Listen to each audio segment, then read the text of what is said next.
ഒരു പാവപ്പെട്ട മനുഷ്യനുണ്ടായിരുന്നു. മീൻ പിടിച്ച് ഉപജീവനം കഴിക്കുന്ന ഒരു വൃദ്ധനായ ഒരു മനുഷ്യനായിരുന്നു അദ്ദേഹം. അങ്ങനെ എല്ലാ ദിവസവും അദ്ദേഹം മീൻ പിടിക്കാൻ പോകും. കിട്ടുന്ന മീനുകളൊക്കെ വിറ്റ് ഉപജീവനം കഴിച്ചുകൊണ്ടിരുന്ന ഒരാളായിരുന്നു. ഒരിക്കൽ അദ്ദേഹത്തിന് ഒരു മീനിൻ്റെ വയറ്റിൽ നിന്ന് അമൂല്യമായിട്ടുള്ള ഒരു രത്നം കിട്ടി. ആ രത്നം അദ്ദേഹം എല്ലായിടങ്ങളിലും, അതായത് കച്ചവടക്കാരുടെയൊക്കെ അടുത്ത് കൊണ്ടുവന്നു. അവ വിറ്റിട്ട് പൈസ കിട്ടുന്നെടുത്തിട്ട് എന്തെങ്കിലുമൊക്കെ ചെയ്യാമെന്ന് വിചാരിച്ച് പല വ്യാപാരികളുടെ അടുത്ത് ചെന്നു. പക്ഷെ അവരതൊന്നും അവർക്കാർക്കും അതിന് വിലയിടാനായിട്ട് പറ്റത്തില്ലായിരുന്നു. കാരണം അതിൻ്റെ വില അത്രയും അമൂല്യമായിരുന്നു. അങ്ങനെ അദ്ദേഹം പല അടുത്തുള്ള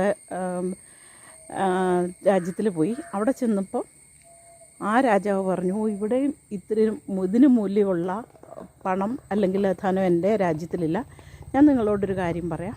അടുത്തൊരു രാജ്യമുണ്ട്, അവിടേക്ക് ചെല്ലും. പക്ഷേ അവിടെ എത്താൻ ഭയങ്കര പാടാണ്. ഒരുപാട് വെള്ളങ്ങളാൽ ചുറ്റപ്പെട്ട ഒരു ചെറിയ ദ്വീപാണത്. അതിലേക്ക് നിങ്ങൾ ചെല്ലുന്നതിനായിട്ടൊരു പാലമുണ്ട്. പക്ഷേ എപ്പോഴും ആ പാലം തുറന്നിട്ടിരിക്കില്ല. ആ പാലം ഉള്ള സമയത്ത് നിങ്ങൾ ചെല്ല് എന്ന് പറഞ്ഞു. അങ്ങനെ ഈ വൃദ്ധന് ഈ കൈ കെട്ടിയിരിക്കുന്ന അമൂല്യരത്നമായിട്ട് അദ്ദേഹം പോയി. അവിടെ ചെന്നപ്പം അദ്ദേഹത്തിൻ്റെ ഭാഗ്യത്തിനൊരു ആ പാലം തുറന്നിട്ടുണ്ടായിരുന്നു.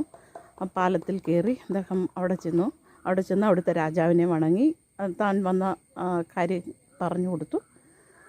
അപ്പം ഇത് കണ്ടപ്പോൾ, രത്നം കണ്ടപ്പോൾ രാജാവിന് വളരെയധികം അതിശയം തോന്നി.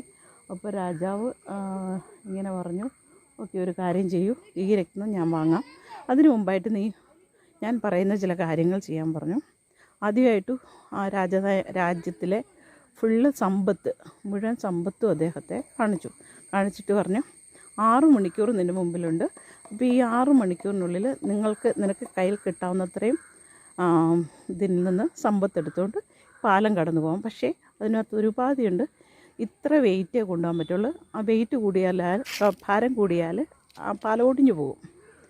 ഓക്കെ, അത് കഴിഞ്ഞ ഉടനെ പിന്നെ അടുത്തത് കുറേ നല്ല രാജകീയ ഫുഡ് കാണിച്ചിട്ട് പറഞ്ഞു, ആ ഫുഡ് നിനക്ക് വേണ്ടത്രയും കഴിക്കാം. പക്ഷേ അത് കഴിച്ചു കഴിഞ്ഞാൽ നിങ്ങൾ